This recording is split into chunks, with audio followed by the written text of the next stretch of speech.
Good morning, good afternoon, and good evening, academic members. We have only one task to do to show you how to compute WACC. I've done several videos on WACC, but I think then today we'll have to look at your question because you've been demanding for that. We have to look at your question that we posted on our website and giving a general guidance, maybe not general, maybe granular guidance on how to compute WACC, weighted average cost of capital. You have, for example, a capital structure that is quite diverse. You have share capital, you have loans, you have preference shares. All these components of finance, they have their own costs, which we are supposed to compute if we are to get WACC. For example, if it is ordinary shares, the examiner might actually give you certain sets of data that you can use. For example, you might be given a risk-free rate. This could be treasury bills, it could be government bonds. They might also go on to give you the beta or beta as it's pronounced, and the risk premium. If you are not given the risk premium, then you have to compute the risk premium. You will be given the market risk. So to be less the risk-free and you get the premium.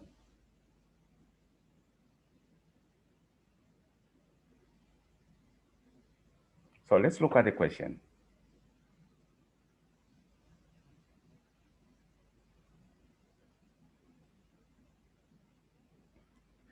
The question reads, the capital structure of PQ company is as follows.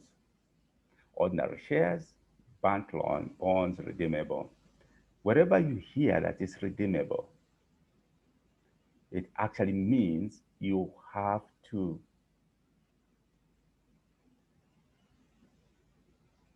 find the internal rate of return. That then becomes the cost of this particular bond.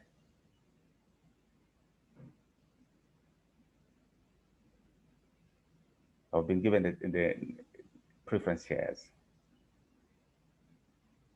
The bonds are currently trading at 103.4 per 100 quarter nominal value and are redeemable at par in 3 years' time, while preference shares are quoted at 9 ex-div. Ignore the typo. Ordinary shares of PQ company are quoted at 1.25 ex-div.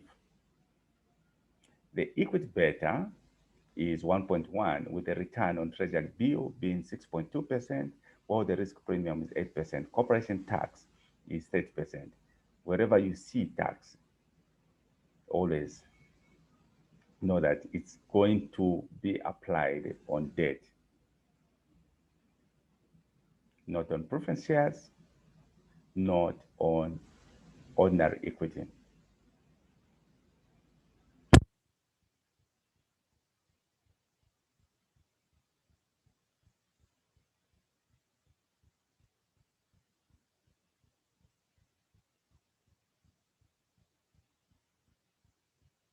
It has given you a clue of what you're supposed to do on these two components, item 2 and item 3, and calculate WACC. So let's start with ordinary shares.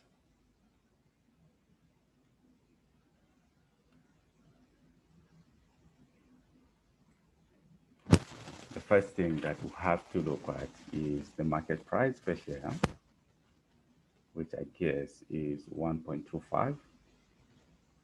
Beta or beta is 1.1. risk-free rate is it 6.2 or 8?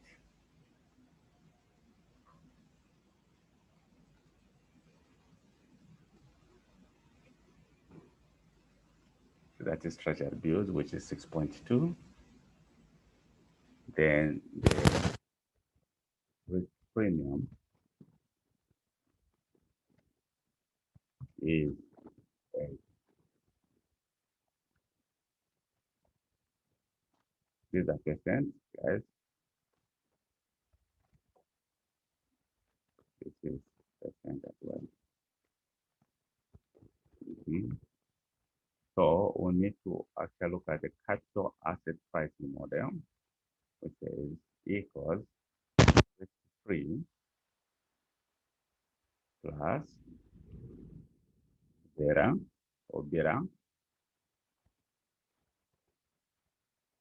times the risk premium.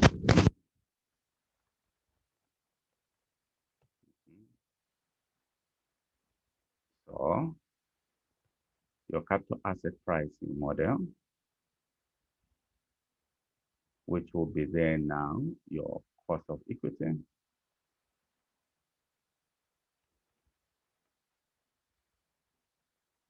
would be your risk-free plus your beta times your risk premium.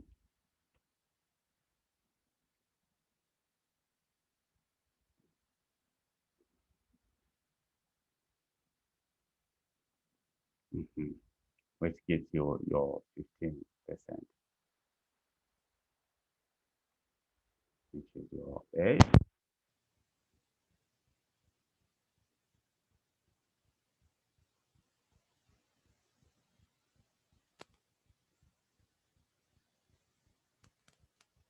Let's go to, this is on ordinary shares. Let's go to preference before we look at the debt, before we look at debt.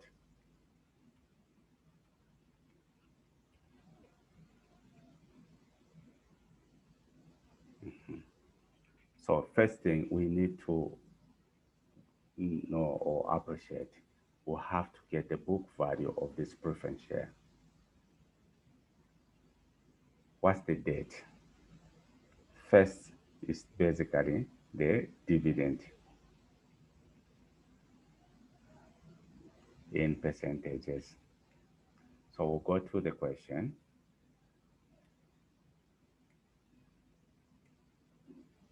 We are told that it's 9% preference shares, meaning this is what is supposed to be paid at book value of 1,000.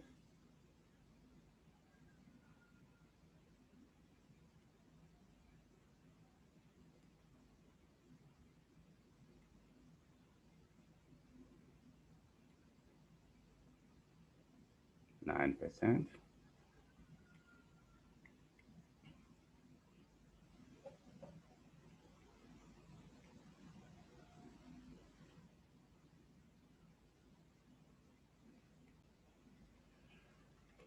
So we then now go to preference shares.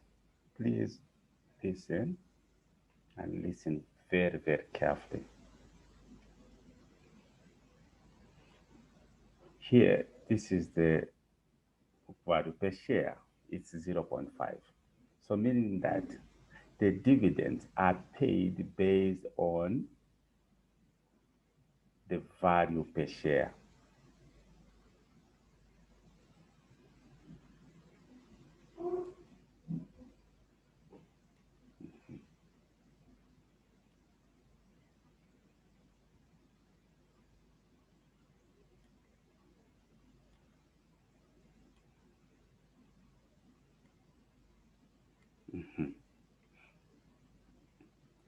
So the value per share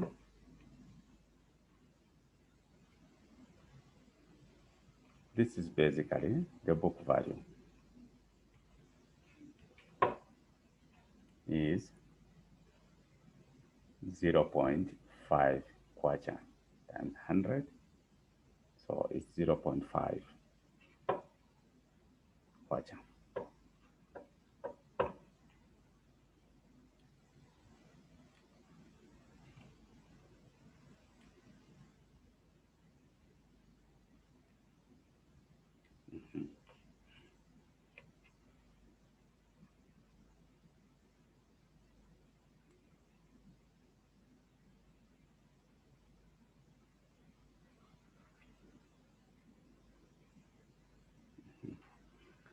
So the value per share is 0.5 quadrant. So what will be the dividend?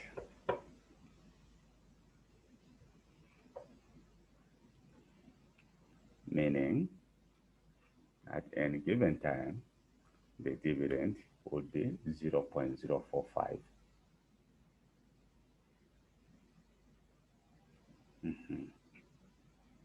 So we look at at what price is the preference shares being traded, which obviously is at 90 ngwe. So we actually told preference shares are quoted at 90 ngwe ex div.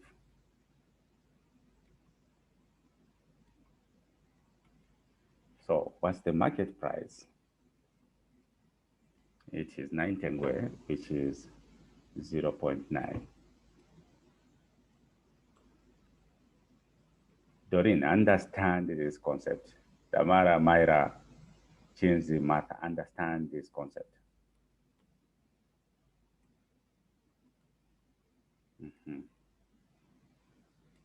So, what then would be the interest? What would be the cost of preference shares?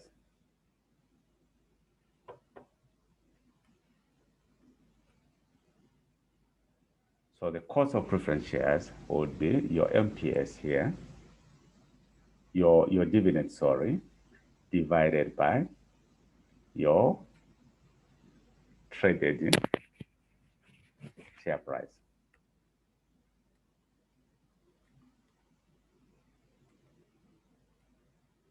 Which would be 5% as easy as this. Any questions? I repeat, any questions?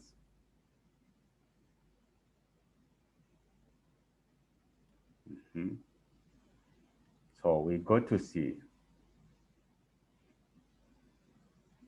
Here, I think you look at the value of the cost of the redeemable bond, for the redeemable bond. Anything redeemable, just know that it's time bound. Therefore, we are supposed to value that bond, find the internal rate of return, of which I showed you, or we did discuss on the formula of getting the internal rate of return, of computing the internal rate of return.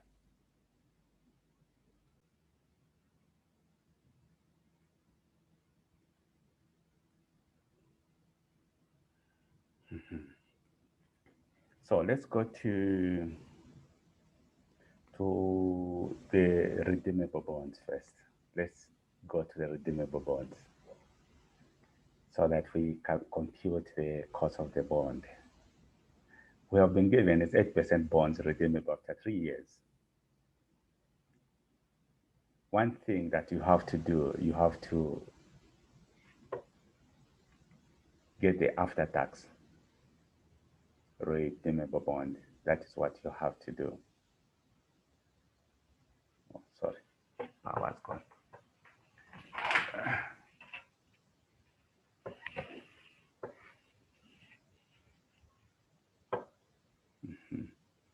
So let's go to the to Excel. We compute this.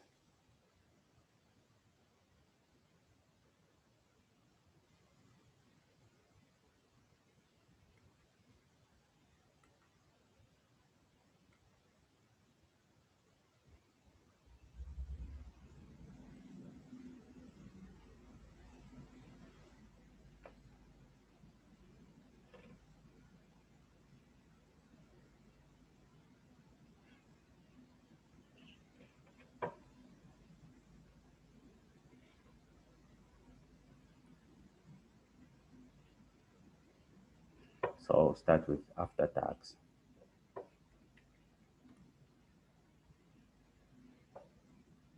Interest payments. So after tax interest,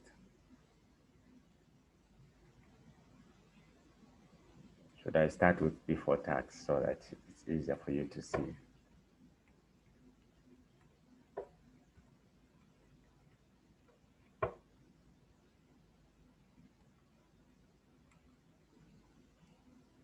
So before tax interest is 8%.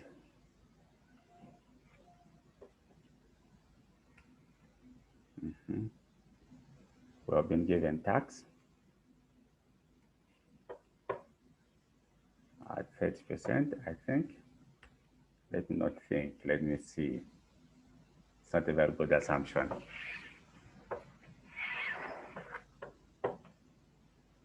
It's 30%.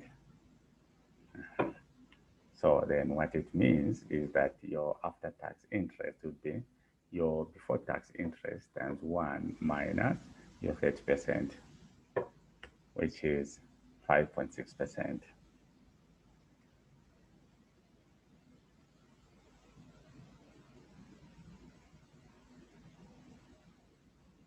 So what is the nominal value?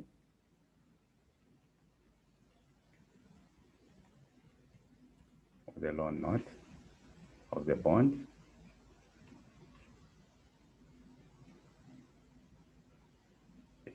It is 100. The nominal value is $100.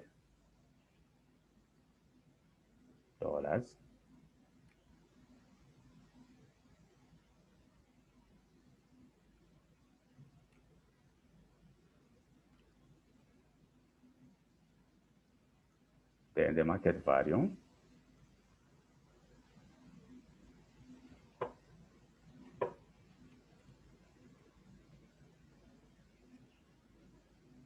is it 104? 103.4.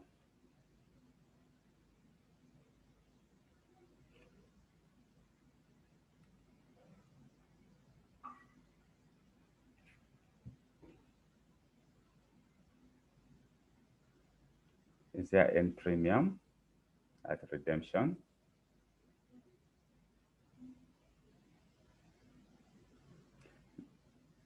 There is no premium, trust me. There is no premium. There is no premium. The period redemption is 3 years.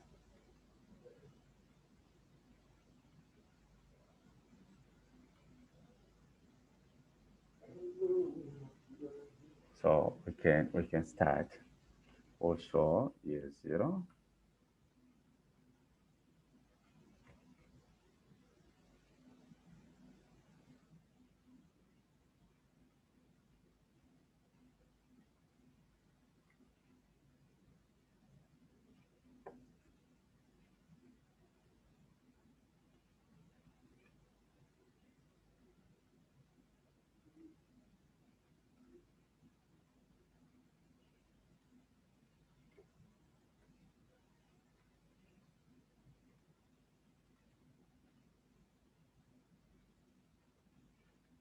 So I'll start with year 0 here,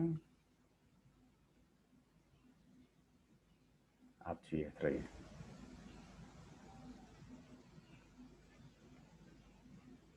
We'll look at the market value.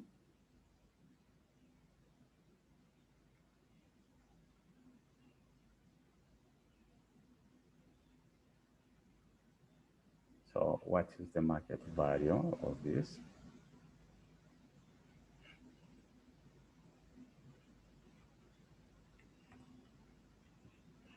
The market value is 103.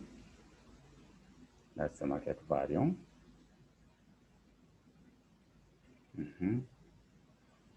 What are the interest? What's the interest? The interest, guys, is computed on the nominal value. apparently. It is computed on the nominal value. So it is the 5.6 after tax block times the nominal value,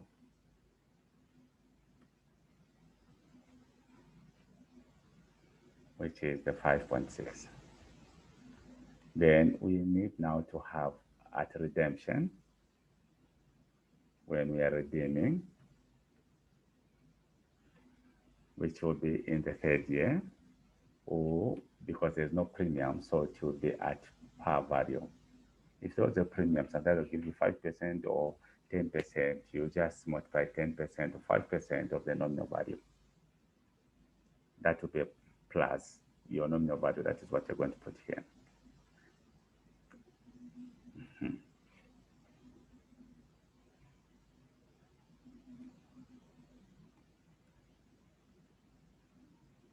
So from there, remember that this is a negative. This is what you're bringing in. Okay.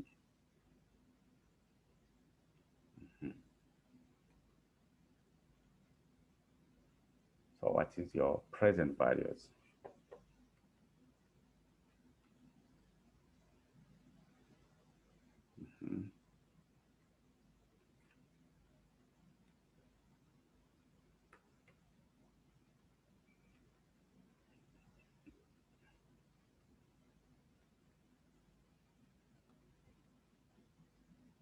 Then what is the cost of capital? What is you're actually redeeming at how much?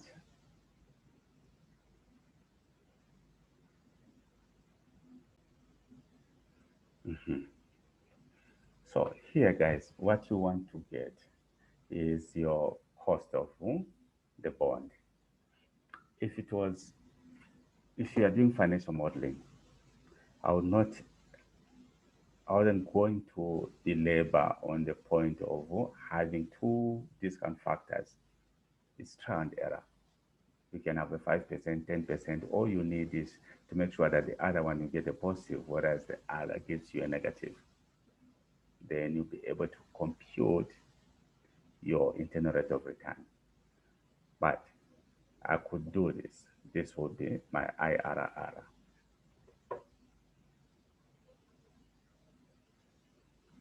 I'll put in these numbers like this. So it will give me my IRR of 4% or 4.37%, meaning that this is the point at which I would actually get a zero NPV. So meaning the numbers that I would want to get is between,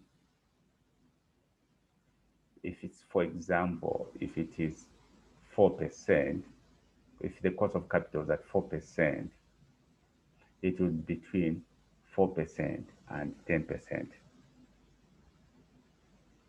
But in the exam, you do not have that time, so you can still do your 5 and 10%, you still get it right. But here, let me say, I'm going for a 4%. So I'll show the discount factor at 4%.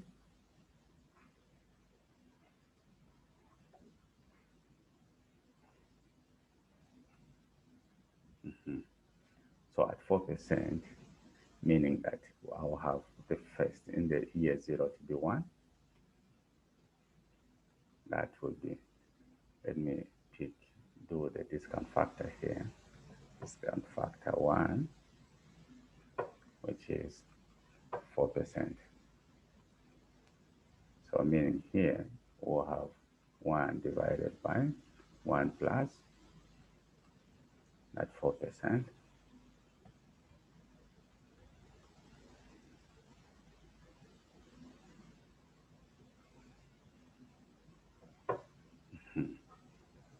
So the present value at 4% is that times that.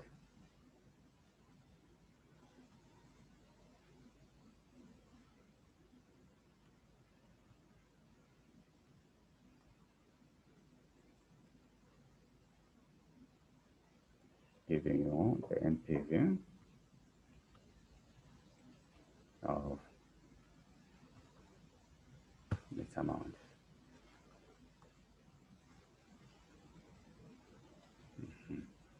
This is when you are actually getting using the discount factor at 4%. So then I'll go to the discount factor at 10%. Even if you use 5 and 10, it's okay because I think that is more of a standard in the exam. You can do that. But I'm just trying to be a bit precise here just to show you the concept. So I'll go for the discount factor at 10%.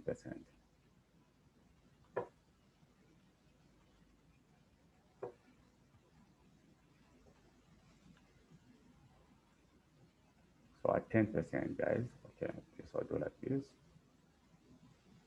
So at 10%, obviously we'll have this number here. You have the logbook, so do not, you have the present value tables. 1 plus 10%.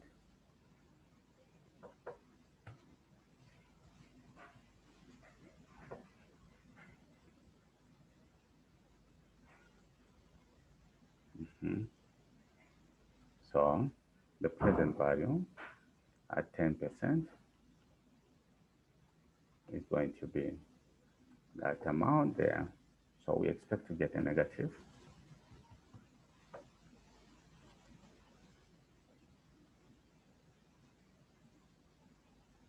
And maybe I should board it.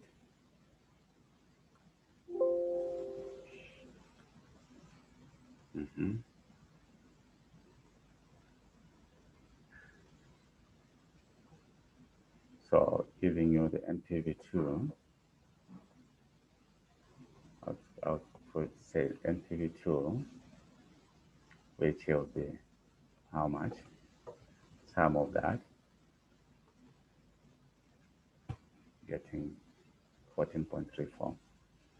So here, if I was to get that internal rate of return, because you won't have this luxury that I have in Excel, you will need to do your computations. You remember the formula is discount factor 1 plus NPV 1 divided by NPV 1, because assume that it's a positive, minus NPV 2, which is a negative, so meaning it is going to add,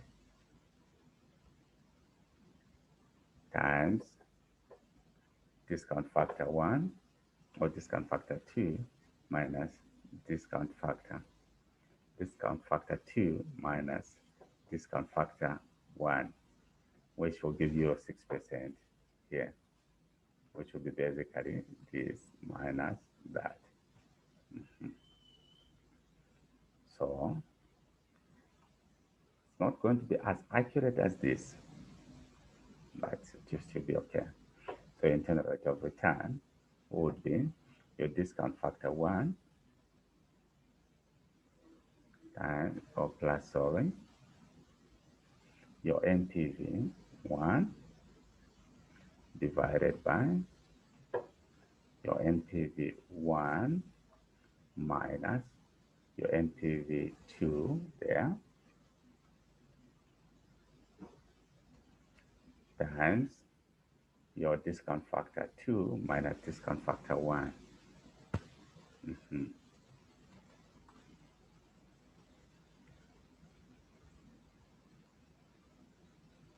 So that becomes your cost of capital. But the most accurate one will be this that is generated by Excel. But in exam, you go for this, it's all right, it's 4.4. Even here, it's 4.4, it's fine. Any questions up to there? Any questions?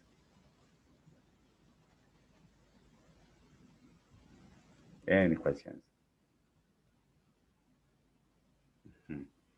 So that becomes your cost of debt. Your costs, well, let me just go through the questions, sorry.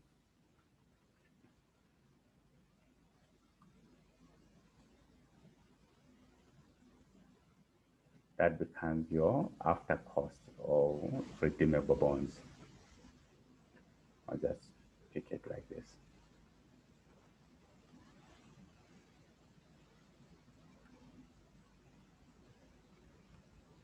So that becomes your after cost of redeemable bond. That is C. Though we have mumbo jumbo them, we go to D, which is the last component on the bank loan.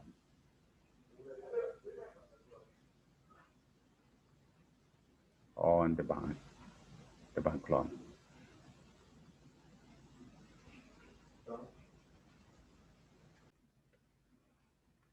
So for the bank loan, also it's the after tax.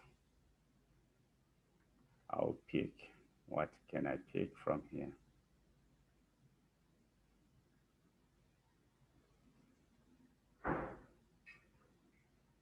Can pick that.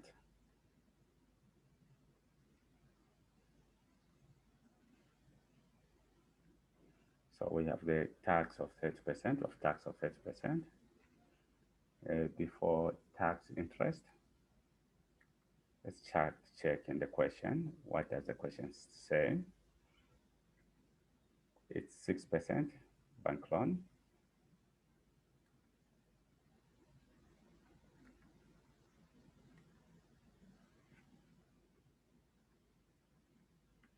So that would be 1 minus 30%, 4.2. This is basically the cost of the after tax interest. This is basically the cost of the bank loan. This is the cost. Then here, wait. This is also the cost of the bond. Is it there? Sorry, it's this. Sorry. Let me not confuse you. Then here on the preference, this is the cost of the preference shares. Then that is the cost of equity. Having done that, now you do your WACC computation.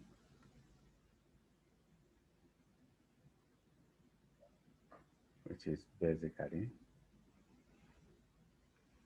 it's supposed to be B, meaning this should have been 1, 2, 3, whatever. But we can call it 2, which is on the weighted average cost.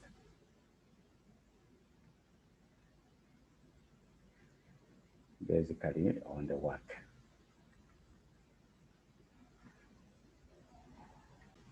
What will be the WACC? So we'll have the equity shares. We have the preference shares.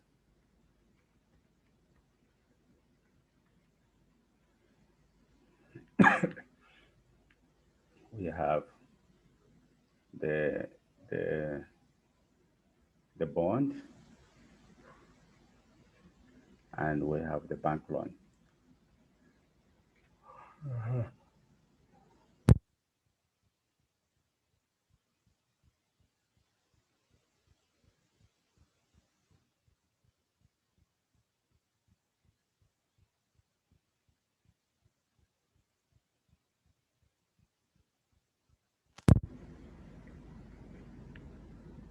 And this side we'll need to find the interest.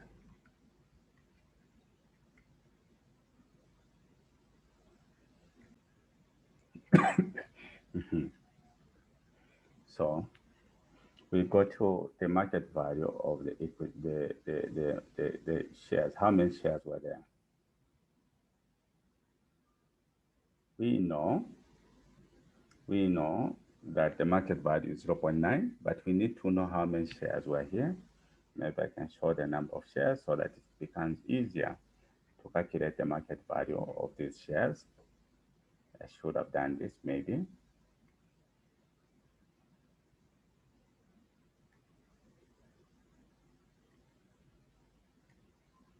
So the market value, in terms of the shares, sorry, ordinary shares of 0.4, 5,000. So 0.4 per share. Let's do it. Let's get it right, guys. 0.4 per share. So the book value per share is 0.4. Then the book value is, I think I saw a 5,000. Did I? A 5 million.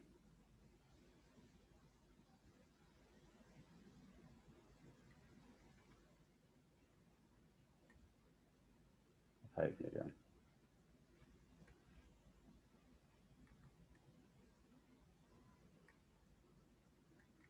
So what does it mean in terms of the shares? In terms of the shares, we'll have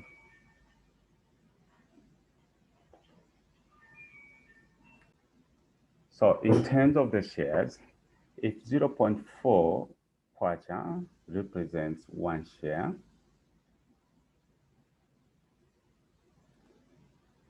the would be like this. We do the old school equals 1 share. So meaning 0.4 would be the 5 million there. It will be times the 5 million times 1 divided by 0.4. So the number of shares would be this. Okay. So now that we have the number of shares and the market value, we already know the market value, how much the market value is 1.25 times 1.25 times the number of shares. Where did I put the number of shares? Oh, I've taken them here. I shouldn't have brought them here. Times the number of shares, which is 15.6 watt. Sorry, guys, this component here,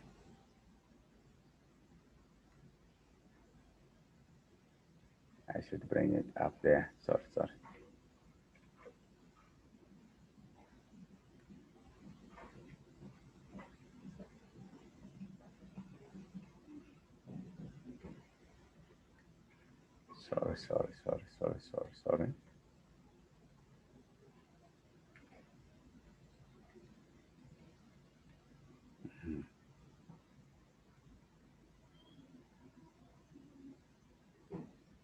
Okay. Is it okay now? Then we go to the preference shares. So we go to the preference shares. In terms of the preference shares,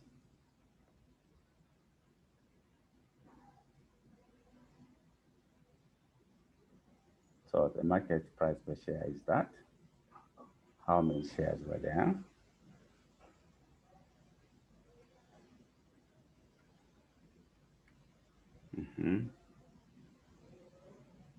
So it's 0.5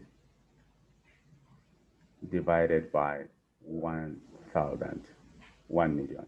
So know the number of shares.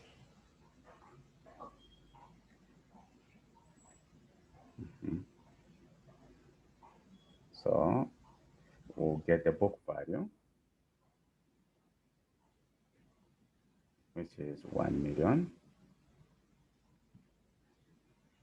And we are actually told that the value per share is that as a book value, meaning that the number of shares would be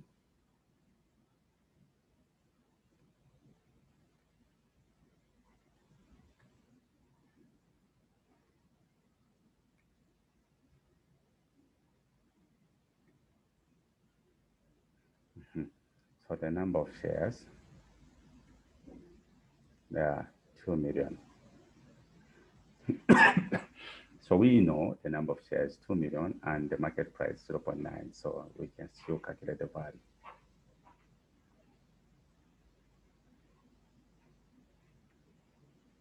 So the value, guys,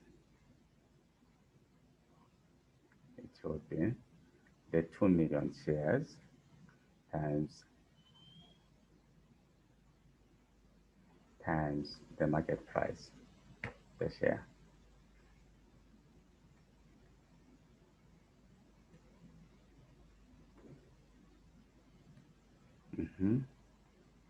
Then the bond,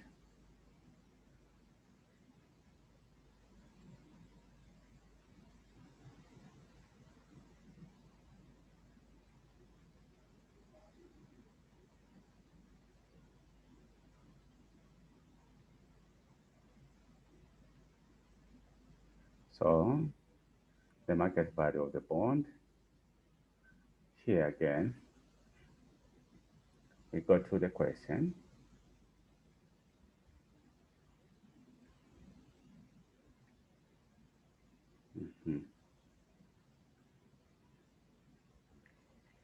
So the book value of the bond, which is the 2,500, but we have what par, which is that times that 103.4. So it will be 1.034 times the 2,500.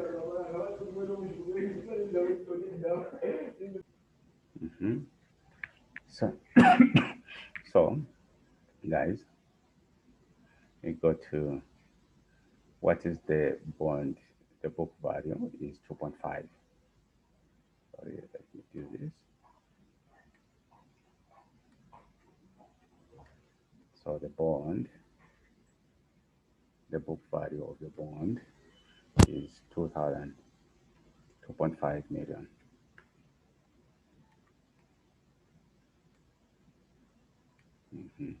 But remember that it's trading at 1.03. So it will be, the bond value would be equals this 2,500, the book value, times what it is trading, divided by the nominal. Tamara very says it will be the book value times the market value divided by the nominal. Or if you wanted, you could say the book value times 1.034 Kwamana. So that would be the bond. So we go to the loan. The loan really is what is actually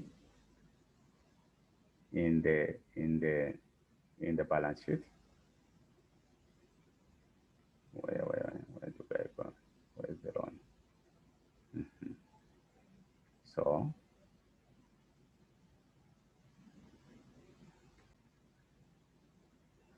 So the loan would be what is in the book value, what is in the balance sheet. That is what is you are owing the lenders. So we can check what is in the balance sheet as book value, which is 1 million kwacha.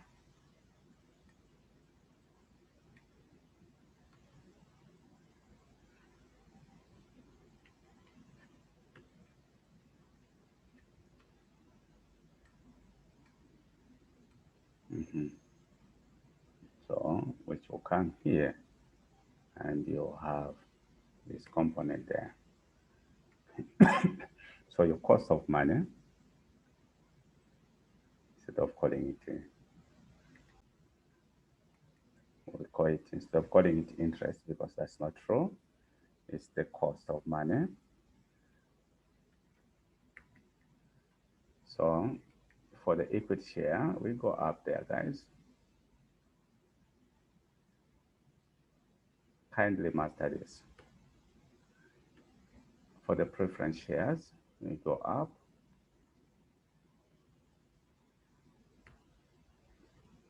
For the bond, I'm kind of, okay, I'll take this as the most accurate, but in the exam, obviously, you'll get this. I'll take this as the most accurate, don't worry. The bank loan after tax, that.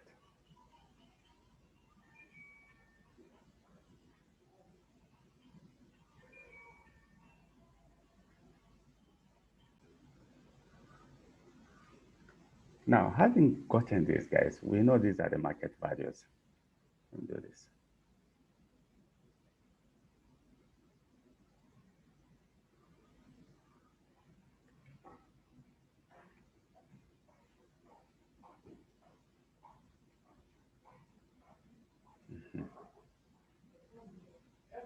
Yeah, this is where now you get your cost.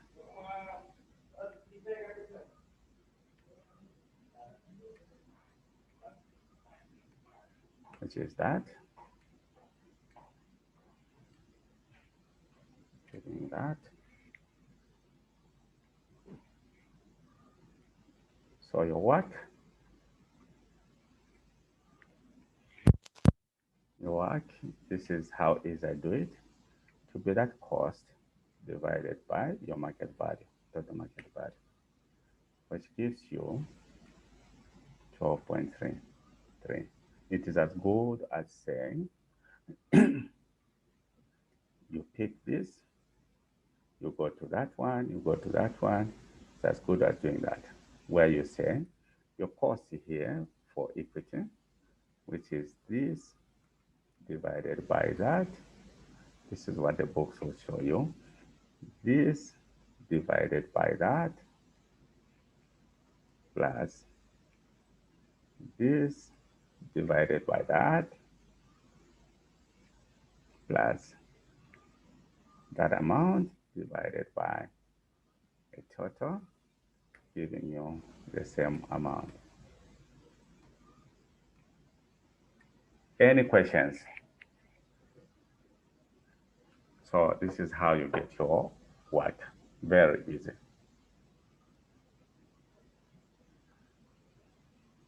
So what I'll do after you're done with this lecture, I'll post a brand new question that I would want you to work out. It will have the similar principles that I've shown in tackling this question. So you need to work it through from the first stage up to the last stage. Thank you so much, and bye-bye.